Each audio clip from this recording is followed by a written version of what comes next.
Just want to let everybody know why I believe Errol Spence Jr. will beat Keith one time Thurman. Now, at one time I thought one time would beat Errol Spence, and at that time I still believed that one time would beat Errol Spence.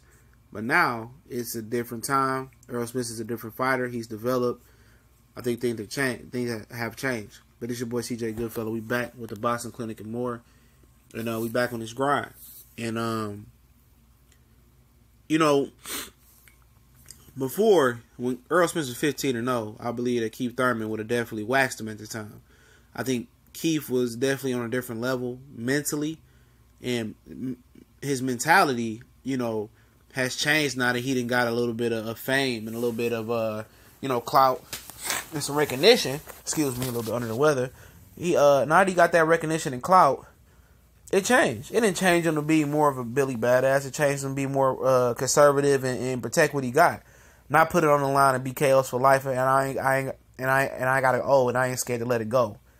And that guy's gone. And what's so important about that mentality from Keith Thurman is he don't fight that way no more. He fights just how his mentality is now, is to protect, protect and just win.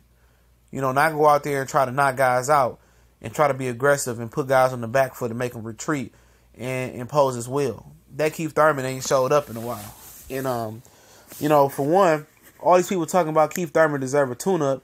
I stand behind my video. He don't deserve a tune-up. George Groves is going to have shoulder surgery. He'll come back in July and fight Callum Smith without a tune-up. That's for a World Boxing Super Series Tournament championship. This dude is not even going to take a tune-up coming off a shoulder injury that's probably way more, major than Keith Thurman's little elbow clean out. I just want to say that real quick. So that's another guy that's putting on the line and don't need a tune-up, and George Groves with a lot to lose versus Callum Smith. That's a battle of the UK right there. But, I just, at that time when Errol Spence was young, he hadn't really developed. You could tell he is some things he needed to clean up. He was aggressive. He was a good fighter. His jab wasn't where it is now. And he wasn't as clean with it as he is now. He's clean. He's got a clear identity, and some of that may have just been opponents, and maybe he just didn't have the shoulder ability, but he's gotten better. It's period. Jamil Charlo says the hardest he ever been punched is by Errol Spence. And how we'll see a fight with them playing out is this. Keith Thurman, let me start off here. Keith Thurman is the ultimate, front runner. A lot of people, that's one thing when they talk about Keith Thurman, people don't talk about Keith Thurman being a front runner. If you don't know what a front runner is, it's basically somebody that start off hot and then fade, in the second half of the fight. Keith Thurman has been fading once people put up resistance. I think it started about the Robert Guerrero fight. He was blowing Guerrero out the water, and Guerrero got knocked down one time. It looked like he wanted to quit. But I think he's glad he didn't quit because Guerrero got off the canvas, and later in that fight, he started putting it on Keith Thurman. Keith Thurman, he limped to the finish line. I'm not saying that he was in danger of losing, but he limped to the finish line. He keep doing that. He's just a front runner. He started off hot, and then he ended off slow. Leonard Bundu started off hot and then retreated and finished slow. If you do that with Errol Spence is the opposite. Errol Spence is like a good running back. He like an Eric Dickerson, a Walter Payton, a Barry Sanders, and Emmitt Smith. Jim Brown, a good thoroughbred running back.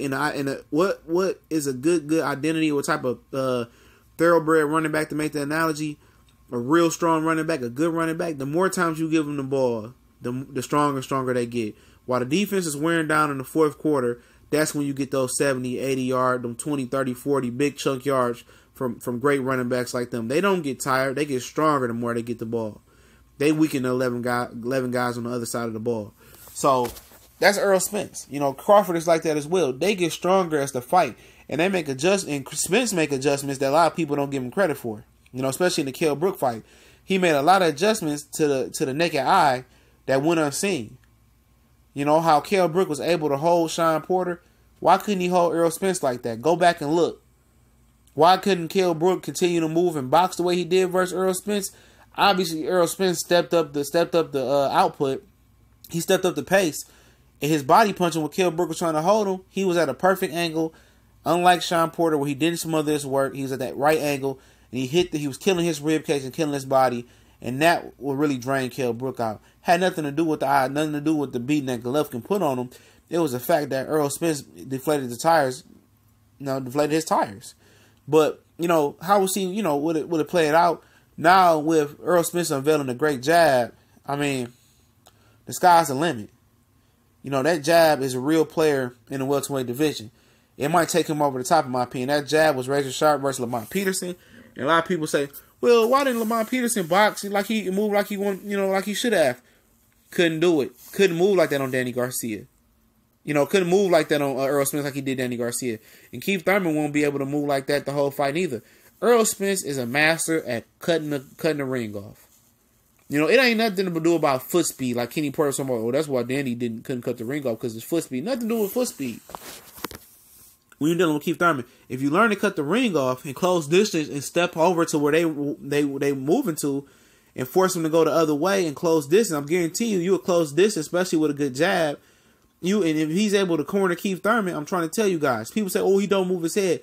Ain't got nothing to do with it. If you listen to Derrick James talk about it, his legs are his best defense to put him in position not to get hit. If you look at Errol Spence, he picks off a lot of punches with his hands, and he catches a lot of punches on his gloves and his arm. He ain't worried about that. And why would you show your hand? We was talking about this live when I had Mr. ILTBA Correa on. Shout out to ILTBA Boxing Talk. It's a lot of stuff that Errol Spence can do that y'all don't even know. And I'm not even just talking about Correa down there in Dallas, Texas. Shout out to ILBTA one more time. It's dudes out there that's telling me they see him sparring and say it's nasty. He got stuff that y'all ain't seen yet. And my whole premise behind it is this to end this video. The jab, the footwork. Now people say, oh, look at Keith Thurman moving.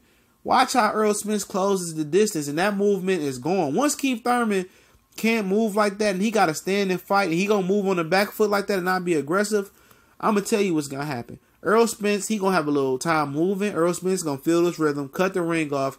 He going to put the jab out there to hold him in place. He going to go to the body, rock the body. I'm not putting a lot of stock in Collazo hitting Keith Thurman to the body. That was the perfect body punch, okay? But Errol Spence, is going to work Thurman body. He going to use the jab to cut the distance off with his foot. He going to start cornering Keith Thurman. He going to rock the body.